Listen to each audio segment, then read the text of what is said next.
同学们好，欢迎大家一起走进 HSK 一节汉语课堂。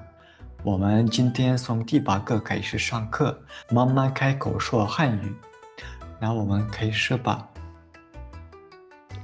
第8课，我想喝茶，men就ishni xohlayman. Demak, bugun biz想fe'lini o'tamiz. 想 modal fe'li bilan tanishib chiqamiz. Demak, 想 modal fe'li biz fe'ldan oldin ishlatamiz va nimani bildiradi? Umidni, rejalarimizni tasvirlab beradi. Misol uchun, 我想学习汉语. Men o'rganmoqchiman. Nimani? Xitoy tilini moqchiman degan so'z birikmasini shunaqa qo'shimchani hosil qiladi. 明天我想去学校看书. Ertaga men bormoqchiman. Qayerga? Maktabga. Nima qilish uchun? Kitob o'qish uchun. Demak, men siz aytsangiz bo'ladi. 明天我去学校看书. Men ertaga maktabga boraman kitob o'qish uchun. Lekin agar siz 想 modal fe'lini ishlatsangiz, siz haqiqatdan rejalashtirgansiz shu ish harakatni qilish uchun. Misol uchun, 我想买一个被子. Demak, men stakan sotib olmoqchiman, to'g'rimi? Stakan sotib olish uchun siz maqsad bilan qilgansiz. Xohishingiz bor sotib olish uchun. O'sha paytda siz 想 modal fe'lini ishlatasiz. Keyingisi, 想 fe'li qanday ishlatiladi? Demak, 想 fe'lini, modal fe'lini biz egadan keyin ishlatamiz. Fe'ldan oldin. Misol uchun, ega, 想 fe'l, keyin to'ldiruvchi. Misol uchun, 我想学汉语. Men Xitoy tilini o'rganmoqchiman. Xitoy tilini o'qishni o'qimoqchiman degan ma'noda. Yoki 明天我想去学校看书. Men ertaga maktabga boraman kitob o'qish uchun. Siz rejalashtirdingiz, xohladingiz, shu uchun 想 modal fe'lini ishlatyapsiz. Yoki keyingi misol, 我想买一个被子. Demak, men bitta stakan, finjon sotib olmoqchiman. O'shanda 想 modal fe'lini ishlatasiz. Yoki men Xitoyga sayohat qilish uchun bormoqchiman demoqchi bo'lsangiz, 我想去中国旅游. Yoki siz do'stingiz bormoqchi, to'g'rimi? 他想去中国旅游. U Xitoyga bormoqchi, sayohat qilish uchun. Shunaqa ma'noda misol uchun birinchi ega, kishilik olmoshi, 想 modal fe'li, 去 nima qilmoq, bormoq, 去 nar qayerga bormoq, Xitoyga bormoq, 旅游 Xitoyga nima uchun boradi? Sayohat qilish uchun boradi. Ko'rdingizmi? Shunaqa ketma-ketlikka e'tibor beramiz. Qanaqa shaklda, qanaqa tartibda 想 modal fe'li ishlatilayotganligiga. Demak, keyingisi, misol uchun, 我想妈妈了. Men onamni sog'indim. Bu yerda 想 bu moqchiman emas, sog'inmoq ma'nosida ishlatilyapti.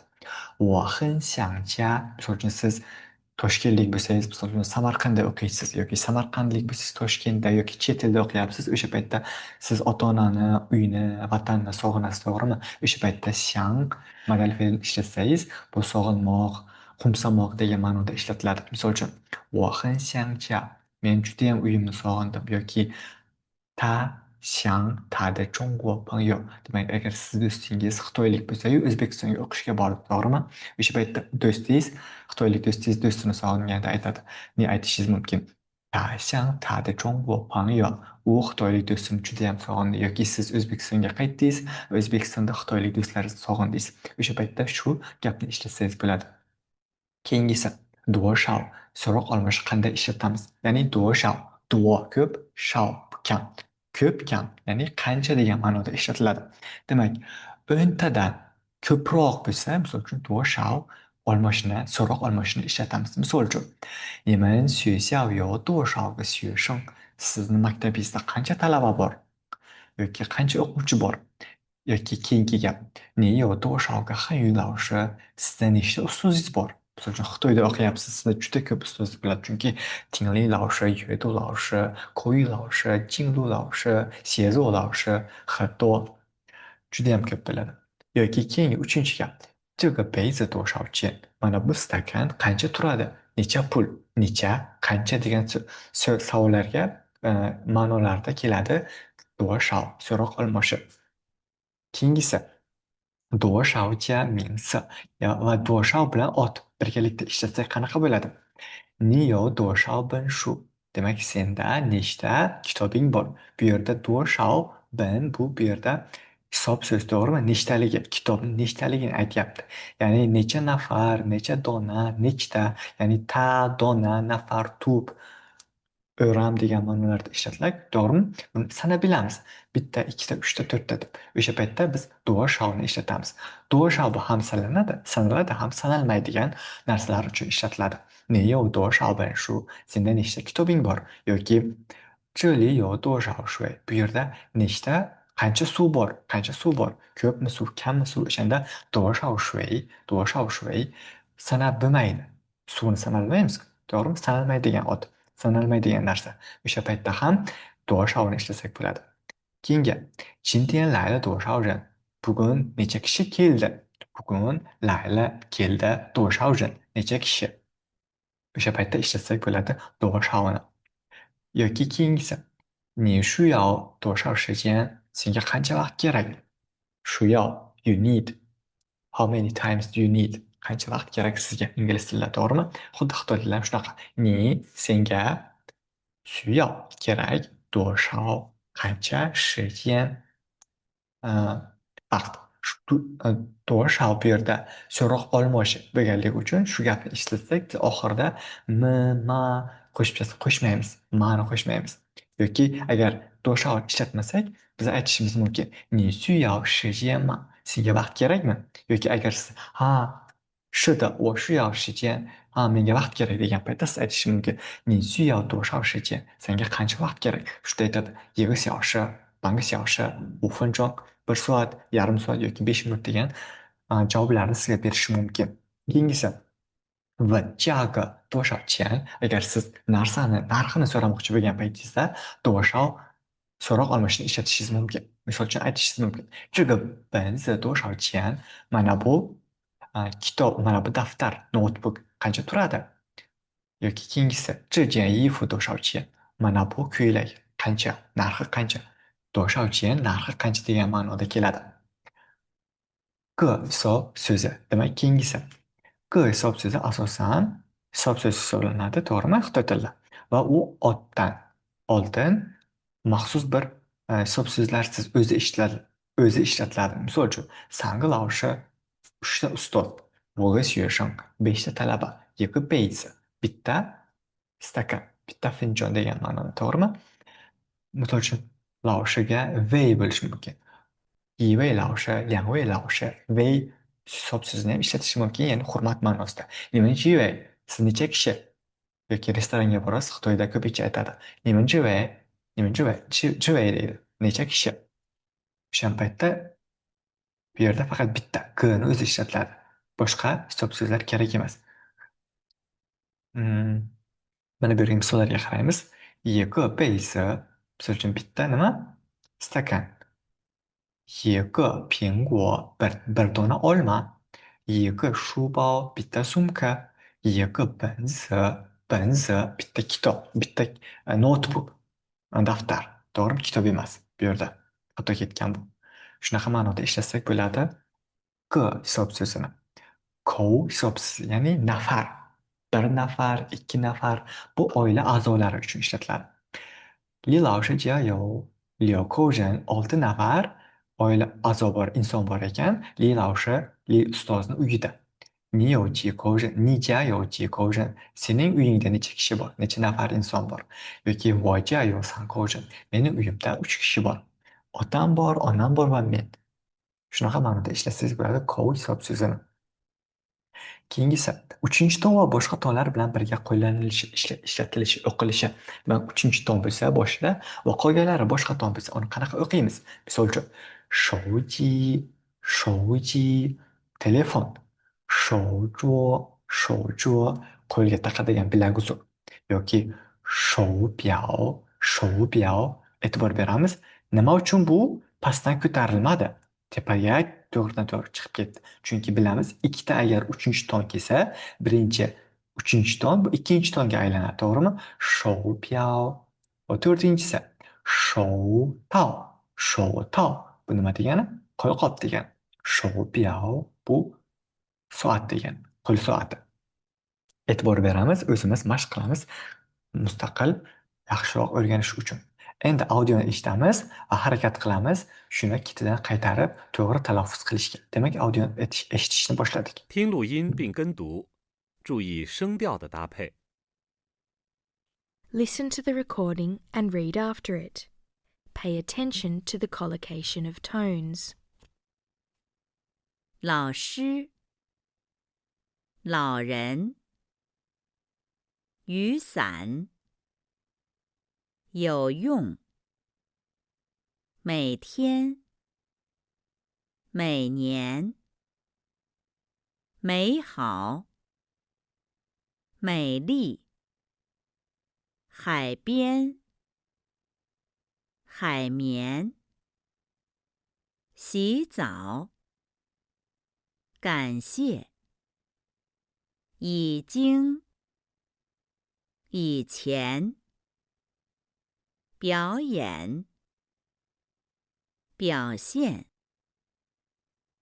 Demak, audioni eshitdik, o'zimiz yana mustaqil ravishda qayta takrorlab, baland ovozda mashq qilamiz, chiroyli talaffuz qilish uchun. Keyingisi, iyerogliflar qanday kelib chiqqan?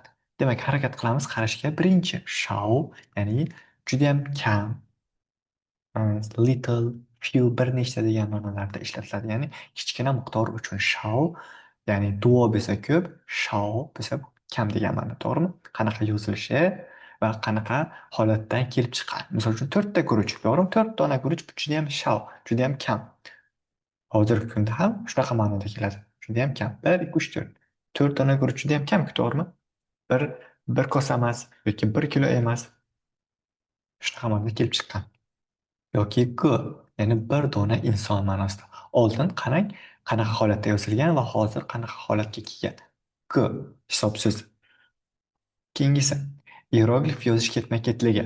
Misol uchun biz aytganmiz tepadan pastga yoki chapdan o'ngga iyerogliflarni yozamiz. Mana bu yerda birinchisi sh, to be fe'li, ya'ni I am is are shunaqa ma'noda keladi. Yoki ba, ota degan, to'g'rimi? Qanaqa yozamiz? Agar biz daftar katakchasini ikkiga bo'lsak, ya'ni tepa va past qismga bo'lsak, mana bu yerga tepasiga biz shni tepa qismini va pastiga ikkinchi qismni yozamiz. Sh bo'ladi. Bu yerda o'xshamadi, chunki biz bo'lganimiz uchun. Agar kattaga yozilsa o'xshaydi. Yoki baba, ota. Qanaqa yoziladi? Tepa qismi bunaqa yoziladi va pastki qismi mana bunaqa ko'rinishda yoziladi. E'tibor beramiz yozishiga. Yoki tepadan o'rtaga, o'rtadan pastga. Misol uchun choy, to'g'rimi? Birinchi tepasi yoziladi. Keyin o'rtasi yoziladi. Eng oxirida uchinchi qism, ya'ni pastda yoziladi. Cha yoki kao, baland. Mana birinchi tepasi, keyin kou, keyin pastki qism yoziladi. Gao bo'ladi. Shu ketma-ketligiga e'tibor berib, o'zimiz harakat qilamiz yozishga. Iyeroglif kalitlari orqali yozish qanday bo'ladi? Xitoy tilida bilamiz, iyeroglif mavjud. Misol uchun ma'lum bir iyeroglif, ma'lum bir iyeroglif kaliti ma'lum bir iyeroglif oldidan kelsa, demak o'sha kalitga oid so'zlar kelib chiqishi mumkin. Misol uchun ayol kaliti bor, to'g'rimi? Suv kaliti bor, og'iz kaliti, til kaliti, o'sha ovqat kaliti, o'shanga qarab, o'sha kalitlar borligiga qarab biz bilamiz, mana bu iyeroglif shunaqa ovqatga oid yoki ayolga oid yoki gapirmoqqa oid yoki qanaqadir biror bir metall shunaqa narsalarga, suvga oid yoki muzga oid deb aytishimiz mumkin. O'zimiz fikrlab xulosa chiqarishimiz mumkin. E'tibor beramiz. Chiya, to'g'rimi? Chiya pul degan. Pul nimadan bo'lgan oldin? Tanga. Demak, metalldan bo'lgan. Mana bu yerda qizil bilan yozilgani belgilangan. Bu metal. Metal hieroglif kaliti. Tepadagi soat. Soat ham nimadan bo'lgan? Albatta, metalldan, to'g'rimi? Oltindan bo'ladimi, kumushdan bo'ladimi? Albatta metal. O'shaning uchun biz ishlatamiz metal kalitini soat yozishda yoki pulni yozishda albatta metal hieroglif kalitidan foydalanamiz. Yoki ovqat yemoq. Ovqat yeyotgan payt albatta nimadan foydalanamiz? Og'izdan foydalanamiz. Demak, ovqat yemoq yozmoqchi bo'lsak, albatta kov og'iz kaliti, keyin boshqa ikkinchi qismini yozamiz, harakat qilamiz yozishga yoki ichmoqda ham albatta og'izdan foydalanamiz. Shu paytda yozamiz cold, ya'ni og'iz, yemoq kalit og'iz va keyin tepada bir tomonga ikkinchi qismi va 3, 4. Mana bu ichmoq bo'ladi, mana bu yemoq. Men kompyuterda sichqoncha bilan yozganim uchun juda ham xunuk, yaxshi ko'rinmayapti, lekin daftarga yozsak, katakchaga juda ham chiroyli yoziladi. Endi yozishga e'tibor beramiz. Chiyan, ketma-ketlik qanaqa yoziladi? Mana birinchisi, ikkinchisi, uchinchi, to'rtinchi, beshinchi, oltinchi, yettinchi, sakkizinchi, to'qqizinchi va 11 holatda hieroglif yozildi, to'g'rimi? Shunaqa holatga keldi.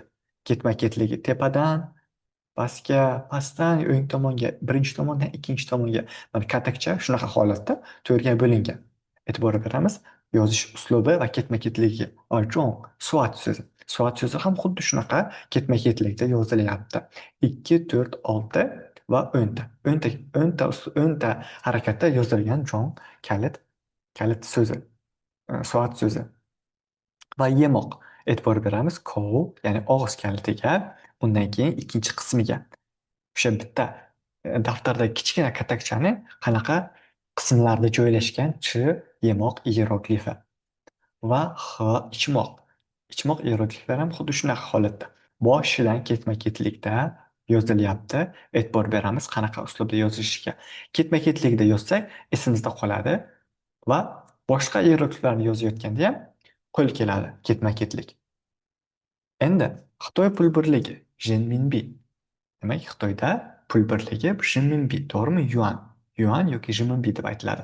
Ba'zi o'rinlarda og'zaki yuan emas, kuay deb aytishimiz ham mumkin. Misol uchun, yuan, kuay, yuan, kuay, 10 yuan, 10 kuay yoki 50 yuan. Demak, 50 yuan, to'g'rimi? 50 kuay, 50 yuan. Ikkalasi ham bir xil. 100 yuan, demak 100 yuan, 100 kuay. Ikkalasi ham bir xil. Yuan ishlatasizmi, kuay ishlatasizmi? Kuay bu og'zaki nutqda juda ham qulay aytish uchun. Lekin haqiqiy rasmiy bu aytilishi renminbi. Keyingisi, audioni eshitamiz va harakat qilamiz o'zimiz qayta takrorlashga. Demak, audioni eshitishni boshladik. 第8课，我想喝茶。 Lesson 8. I'd like some tea. 课文1， Text 1. 你想喝什么？我想喝茶。你想吃什么？我想吃米饭。 New words. 想喝茶吃米饭。 Demak, audioni eshitdik, o'zimiz harakat qilamiz tarjima qilishga misol uchun. 你想喝什么? Sen nima ichishni xohlaysan? Keyingisi, 我想喝茶，我想喝茶. Men choy ichishni xohlayman. 你想吃什么? Nima yeyishni xohlaysan? 我想吃米饭. Men guruch yeyishni xohlayman. Bir piyola choy va bitta kosada miyfan, guruch.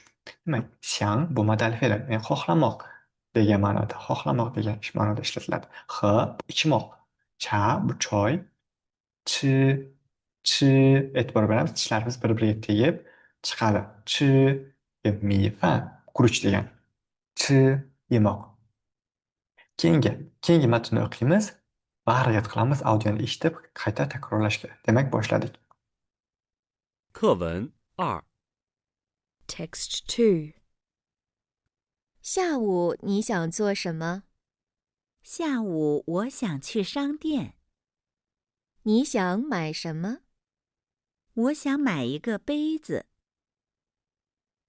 New words. 下午商店买个杯子。 Demak, audioni eshitdik, tarjima qilishga harakat qilamiz. 下午你想做什么? Demak, tushlik paytida sen nima qilmoqchisan? 下午我想去商店. Demak, tushlik payti men do'konga bormoqchiman. 你想买什么 demak, sen nima sotib olmoqchisan? 我想买一个杯子 demak, men stakan sotib olmoqchiman, finjon sotib olmoqchiman degan ma'noda. 下午 tushlik 商店 do'kon 买 sotib olmoq 个 hisob so'z 杯子 bu nima degani? Finjon, stakan degan ma'noda. Keyingisi. Keyingi matnni o'qiymiz, audioni eshitamiz va harakat qilamiz audiodagidek chiroyli talaffuz qilishga. Demak, audioni eshitishni boshladik. 课文3。 Text 3. 您好，这个杯子多少钱？ 28块，那个杯子多少钱？ 那个杯子18块钱。 New words. 这多少钱？块那 Audioni eshitdik, harakat qilamiz tarjima qilishga. 你好，这个杯子多少钱? Salom, mana bu stakan necha pul turadi? 28块, 28 yuan. 那个杯子多少钱? Anavi stakan qancha turadi? 那个杯子18块钱. Anavi stakan 18 yuan turadi. Demak, 这 bu 多少 qancha necha pul? 多少钱 necha pul turadi? 钱 bu pul, 块 yuanning og'zaki nuqtaki shakli, na anavi degani. 这个 bu 哪个 anavi degan ma'noda. Endi keyingisi savollarga harakat qilamiz o'zimiz javob berishga. Mana bu yerda ham savollar bor. 你想吃什么? 你想喝什么? 明天下午你想做什么? 你去哪个商店买被子? 一个被子多少钱? Bitta misol uchun stakan necha pul turadi? O'zimiz mana shu savollarga harakat qilamiz javob berishga.